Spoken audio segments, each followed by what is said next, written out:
It looks like America could be screwed in the 21st century. Energy Secretary Stephen Chu warned today that China is throttling the U.S. when it comes to new energy innovation.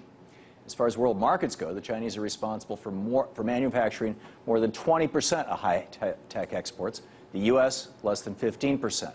Of the 50 new nuclear reactors being built around the world, China has built 30, the U.S. has built 2.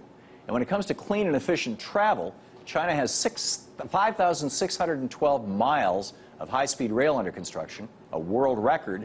The U.S., 0 miles.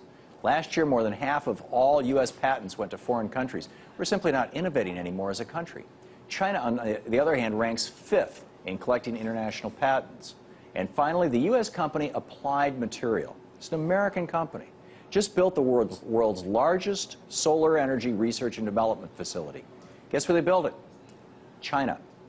So what does this mean for the United States and our role as a superpower in the 21st century? Are we falling behind? Let's hear from Brian McGraw. He's a research fellow at the Freedom Action on this issue. Brian, welcome to the program. Hi, Tom. Thanks. What's just to kind of frame this thing in your mind? What's more important, capitalism or democracy? I mean, I think that capitalism and democracy can coexist. I don't see why you need to choose one or the other.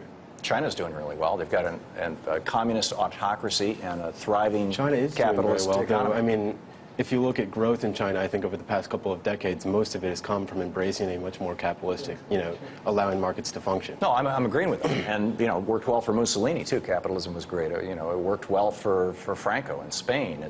I don't see any evidence that capitalism leads to democracy. In fact, it seems that unrestrained capitalism leads to autocracy. That we have a form of that here in the United States right now, where you got billionaires buying off elections. I think that the idea that the billionaires are buying off elections is pretty wrong. I mean, if you look at, like, the recent election, are you really going to say that, the Republicans came back because of billions of dollars, or was it, a general economic... Yeah, I'll give you one example. Congressman Peter DeFazio. He was advocating for an end to the 15% maximum income tax that's paid by hedge fund managers. He wanted them to pay 36% just like everybody else. He wasn't even saying go back to 39% like the Clinton taxes. And 2 hedge fund managers in New York City, this is a guy in a little remote area in Oregon, 2 hedge fund managers in New York City both came into the campaign and dropped about $1 million each into this little tiny district, and nearly took this guy out, running against him, a guy who was a survivalist living... So he didn't win? He did win, sorry. He won slimly against a guy who was a survivalist living in a compound in a remote part of the state who believed that we should end all public education, and who has solved the energy crisis because he's discovered that radiation's good for you and we should turn it into home insulation and thus solve the atomic waste problem. That guy almost won an election. Almost won? What's the big deal? He went from 10% to 45%. They threw $1 million at someone and I think if they'd lost. thrown another $500,000, they would have beat DeFazio. I suspect, frankly, that one of the few reasons why they didn't beat him is because several of us who were on the radio in Oregon were pointing out what was going on. I think you're going to need to bring more evidence other than someone almost winning if you're going to say that these billionaires are buying our democracy. I think if you look at a lot of people are saying... Let's just look at Republicans or Democrats. Historically, the people who spend the most money win the elections. True. Over 90% of the time. So how can you call that a democracy? I mean...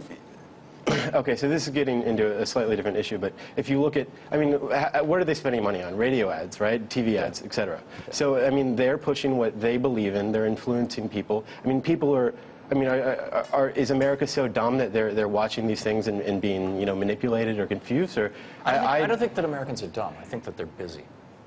Yeah, I would certainly agree. They're, rationally ignorant or whatever. Yeah. Most people don't have a ton of time to pay attention to the minutiae of politics. But to bring this back to, the conversation about China and energy, I mean, why, doesn't it alarm you? Doesn't it concern you about the future of your country that we're losing our dominance in these, one of the country's largest solar development companies has just built their R&D center in China?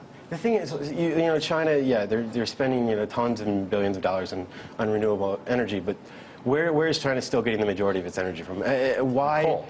Yeah, right. So who are they selling? They're not using a lot of this energy. They're selling it to other people because they know deep down that fossil fuels are still the dominant energy force. China, to the best of my knowledge, is not exporting energy at all. They're importing. In fact, they're importing coal. They're buying coal from They're selling solar voltaic panels to the United States. Oh, this is the technology. The Steelworkers Union just they filed the suit because China was getting more subsidies in the United States. No, I understand and agree with that, but they're not. So they're why not aren't they using exporting it themselves? Because it's not good enough yet. No, they are using it themselves. Actually, China is the largest producer and the largest user of solar power in the world right now. My understanding that okay, so They may be number 2 behind it's Germany. still what, less than 2% of their total energy usage? It's, I don't know the percentage. I would be surprised if it was over small. 5%. And I mean, if you look at growth in fossil fuel usage in China, it's still growing, and I'm pretty sure it's actually growing at a faster rate. It's probably growing exponentially because they're. So why would we want to be leading a green energy revolution when green energy it's not clear that because the policy of growing on fossil fuels is insane. Have you not heard of Osama bin Laden? I have heard of entitlement. This guy was taking oil money to attack us because we had troops in his country which violated the sacredness of Saudi Arabia, and we had them there because of the oil in the Middle East. So there's a small percentage of oil that goes to countries that people, or a small percentage of the oil that the United States uses goes to countries that a lot of people in the United States find intolerable, right? No, a large percentage of our money. We export $1 billion a day to buy energy offshore, and a lot of that is going to people who don't like us. Is going to people that don't like us. Well, a large percentage of it, I'll give you, is going to Canada and Mexico. Right. Yeah. But any percentage of it going outside the United States and seems it's also worth noting that this green anti-American. energy thing, I mean, these aren't transportation fuels, right? This is electricity production. If you look at green energy alternatives right now, that's ethanol in the United States, which, I mean, they also Which is produce 50% of all the transportation fuel used in Brazil. Well, the case of Brazilian ethanol is very different than the case of corn ethanol in the United States. Yeah, I'll agree with you there, and we should, right? Yeah, we should end. Well, no, this is a big point because, I mean, there is no alternative to oil right now, and you just acknowledge that by saying. Well, actually, there are huge player. alternatives to oil. None of them wind, we have solar, we have wave power. How are you going to use solar energy to power your car? Develop it. Maybe Brian, we're going to have to agree to disagree. It's been great talking to you. Thank you. Thank you for showing up tonight. Do appreciate it. In response to China's focus on clean technology, U.S. Energy Secretary Chu is now calling for an immediate ramp-up of funding for research and development of clean energy technology. Of course, more funding will depend on the whims of congressional Republicans. Did you know that not a single incoming Republican lawmaker believes in the science behind global warming? Not one. The Republican caucus also relies heavily on special interest money from big oil polluters. So while China prepares to lead the world during this century, Republicans will ensure that their oil buddies can continue to get rich by pumping every last bit of oil. I mean, there's still trillions of dollars worth of profits left underground. And when that oil finally runs dry and we haven't invested in alternatives, guess who will be screwed? All of us. What we have right now in the United States are dueling autocrats. And it's like, nobody has figured this out. Well, actually, it's this internationally. We got the autocrats in China who are saying, we're going to build our country. We have figured out how to do this. We're going to make a country work. We're going to make it successful. We're going to do it with whatever energies we have or whatever we need. And, 5-year plan, don't need democracy, don't need anybody's permission. They're doing it, and it's working. And then you got the autocrats in the United States who are saying, we don't care that the majority of the people don't like the fact that we're sending $1 billion overseas every single day.